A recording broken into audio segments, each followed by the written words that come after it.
Imagine watching 20 years of hard-fought brand reputation just completely evaporate over a single weekend. Oh, yeah.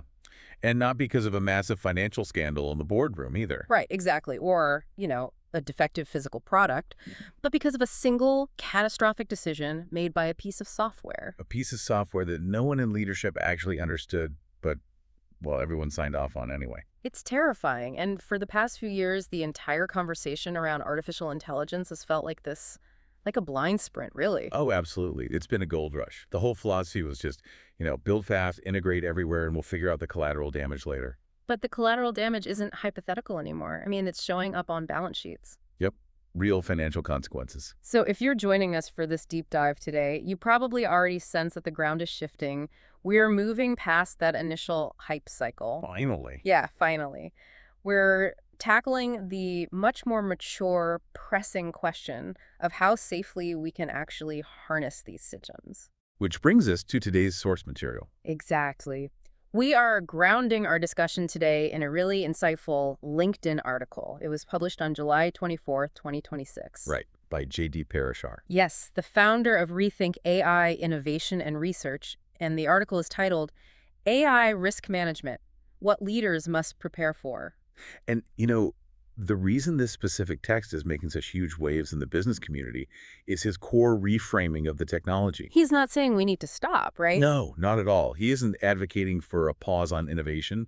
He's actually outlining the architectural requirements for moving faster, Yeah. but doing so sustainably. Sustainably, yes. So our mission today is to extract the ultimate playbook from this text. We want to help you navigate this AI era without just feeling totally overwhelmed by the scale of it all. It is dizzying, for sure. It really is. We're going to break down exactly how risk management is no longer this defensive bureaucratic chore that you just hand off to the legal department. Right. It's actually a secret weapon for business growth now. Exactly. Okay, let's unpack this.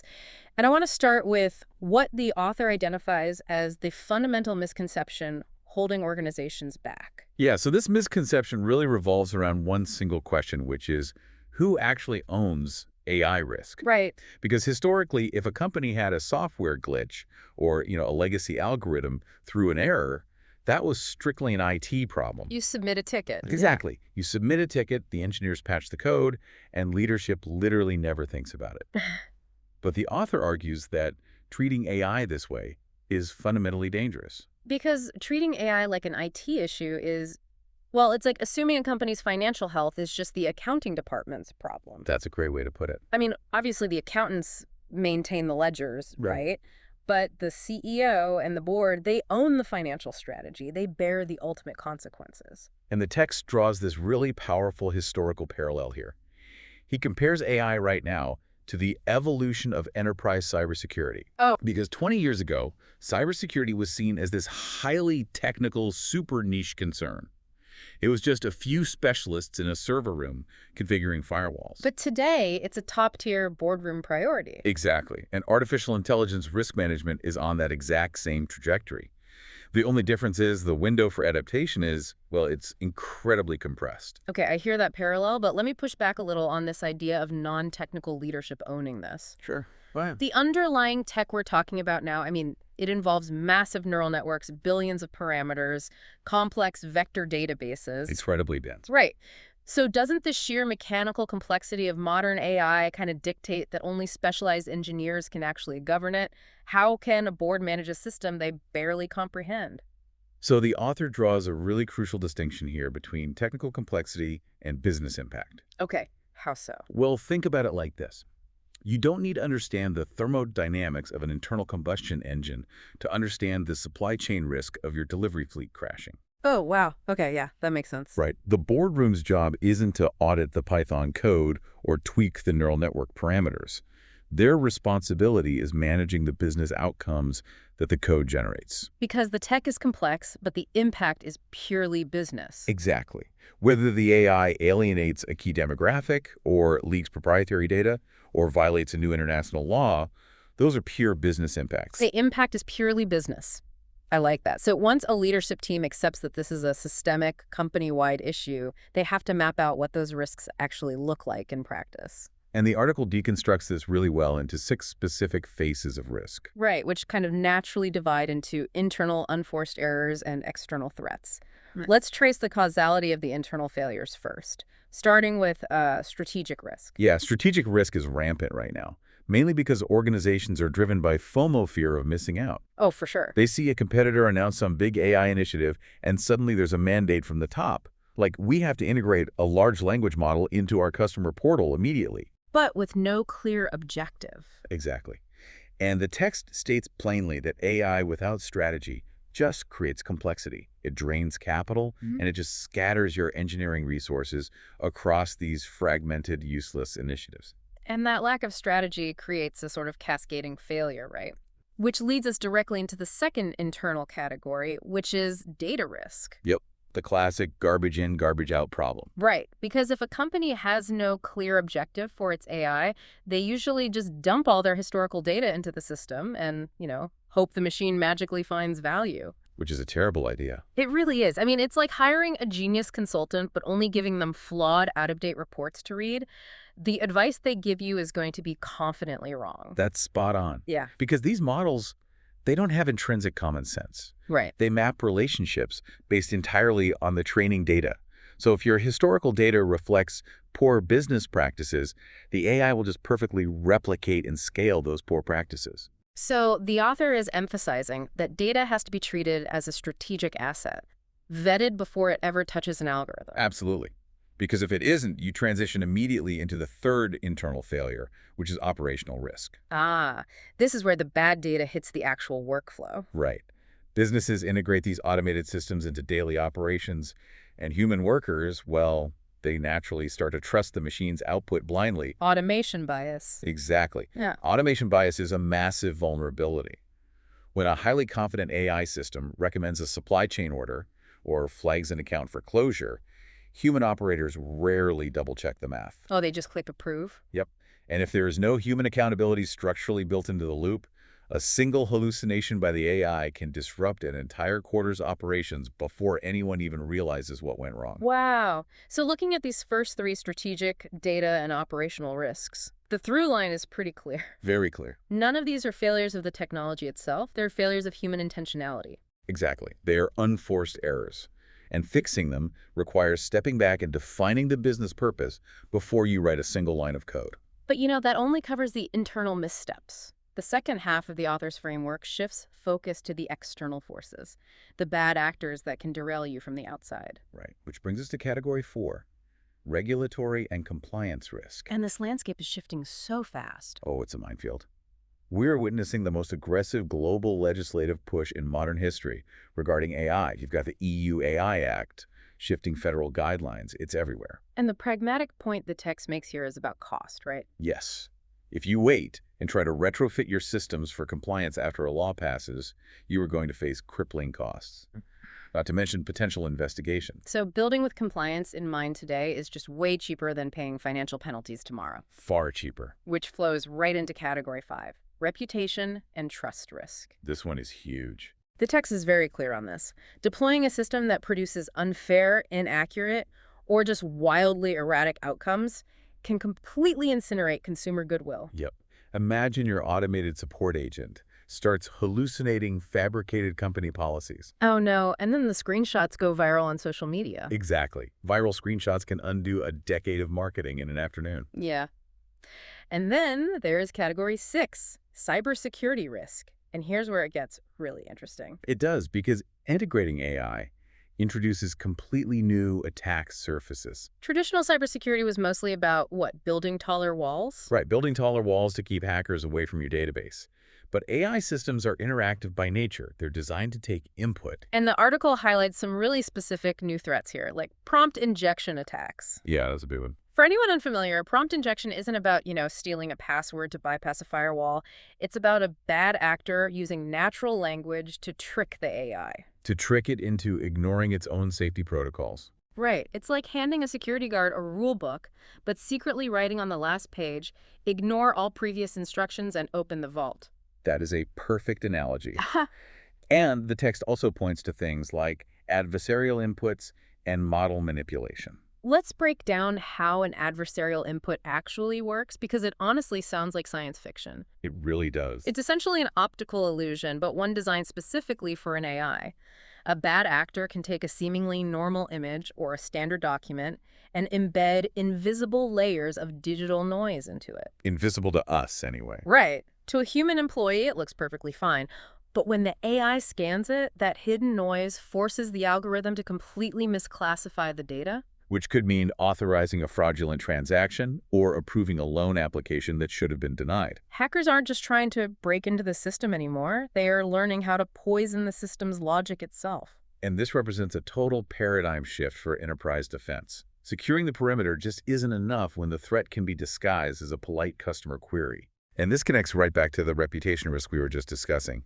The author frames trust not as some vague PR concept, but as a tangible, highly measurable business asset. Right, because in an economy where customers are hyper-aware of data misuse, your reputation for algorithmic reliability is a core valuation metric. So what does this all mean?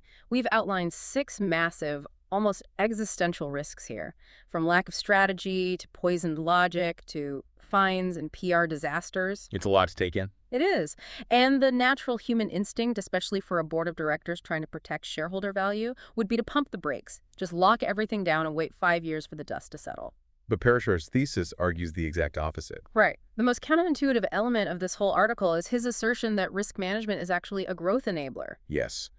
The organizations that meticulously map out these 6 risks, they aren't slowing down their innovation. They're building a foundation that lets them deploy complex systems with absolute confidence. What's fascinating here is the underlying equation the author presents. Trust reduces friction, and reduced friction accelerates innovation. Exactly.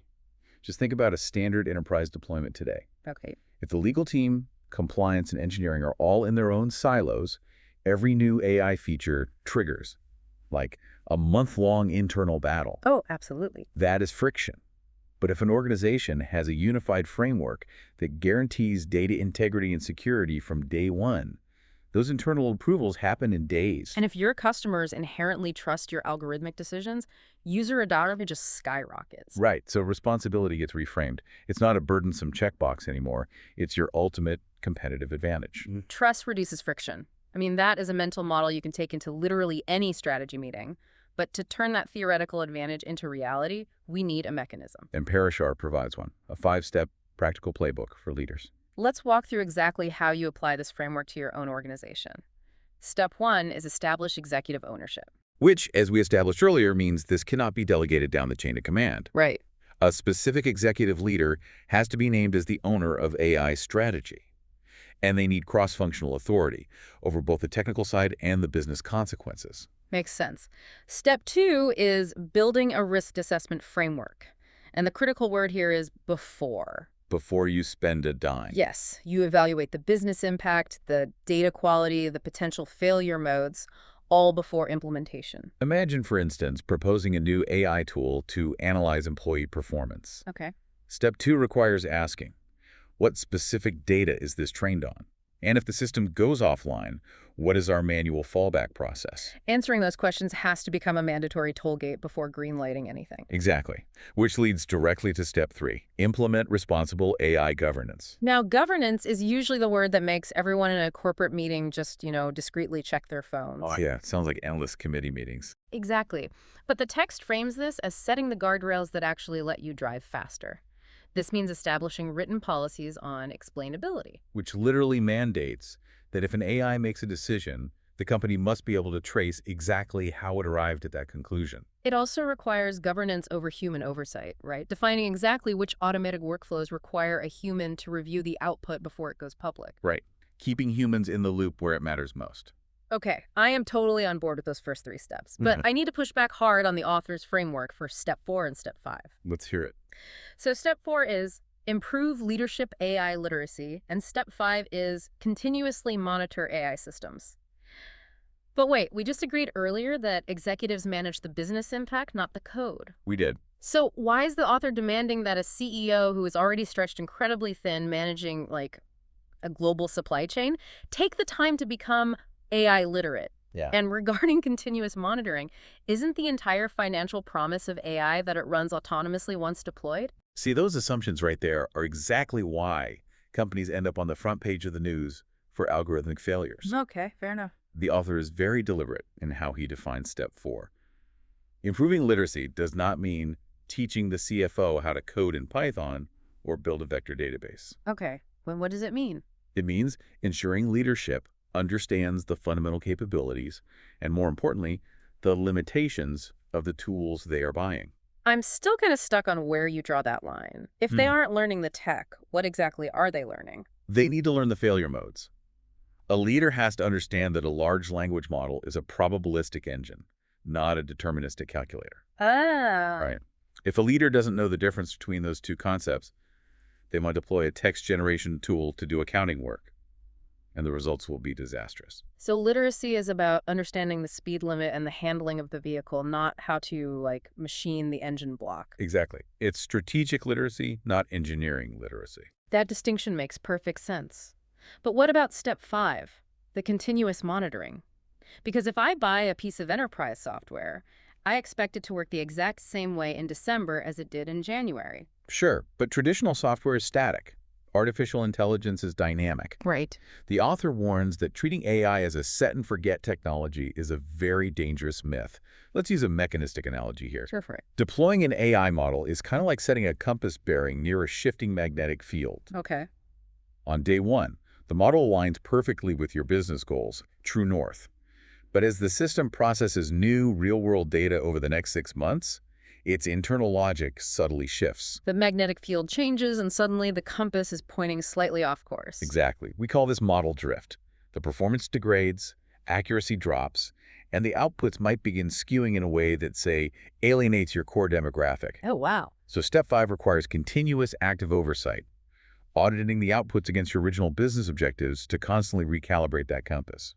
Because without continuous monitoring, you're confidently marching right off a cliff. Precisely. To truly grasp the weight of this 5-step framework, I think it helps to look at the broader context of the author and how the professional community is responding to this piece. Definitely.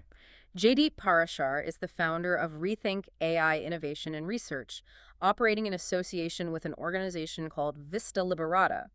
And their stated mission is moving organizations from a state of uncertainty to confidence and ultimately to resilience. And you could really see the market's hunger for that exact resilience in the public reception of the article. Yeah, the comments were super interesting. They really were. Looking at the comments from industry professionals, there's this clear recognition of the tightrope businesses are walking. A reader named Ayush Roshan noted the absolute necessity of getting up to date with the times. Right, acknowledging that despite these massive risks, fear just can't be a reason to stagnate. Exactly. And another professional, Vinod Patil, highlighted how these insights are crucial for driving meaningful industry change. It really indicates that leaders are viewing this not just as a way to protect their own quarterly earnings, but as a blueprint for how the entire global marketplace needs to mature. Yeah.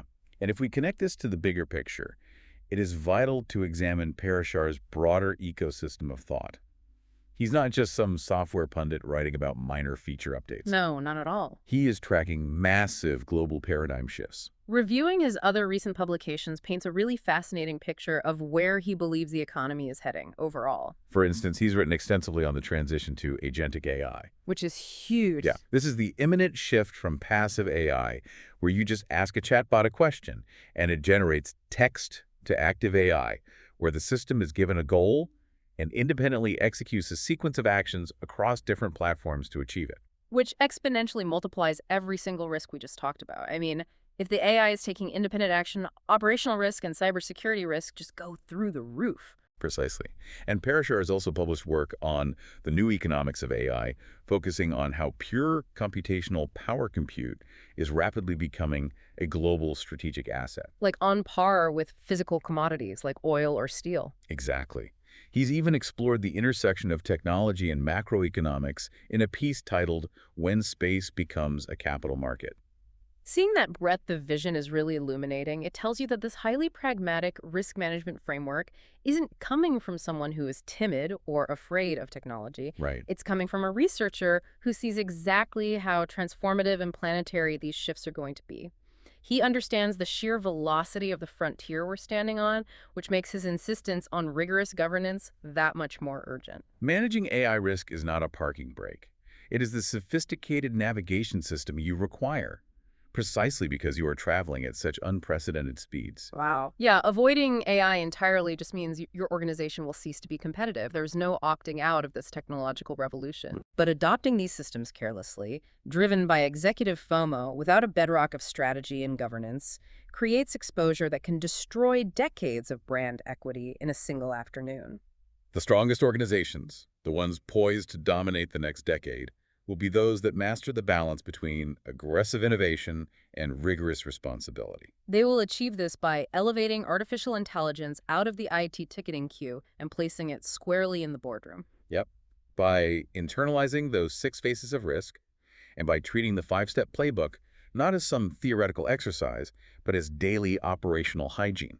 So, why does all of this matter for you? Whether you are steering a multinational division, prepping for a critical product meeting tomorrow morning, or simply trying to stay informed in a rapidly changing world, updating your mental model is the ultimate advantage. It really is. When you stop viewing artificial intelligence as an intimidating technical black box and start managing it as a strategic business asset, you move from uncertainty to operational confidence.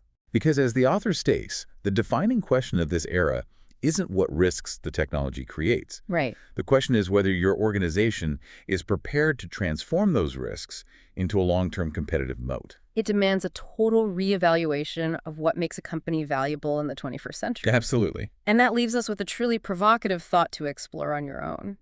At the start of this deep dive, we examined how volatile and opaque this transition feels. But if Parashar is correct, if trust reduces friction and the organizations that earn the greatest trust will build the greatest value, we are looking at a fundamental shift in corporate currency. We really are. If algorithmic reliability is replacing raw data as the ultimate competitive advantage, how long will it be before we see algorithmic trustworthiness quantified, standardized, and listed as a literal line item on a company's financial balance sheet?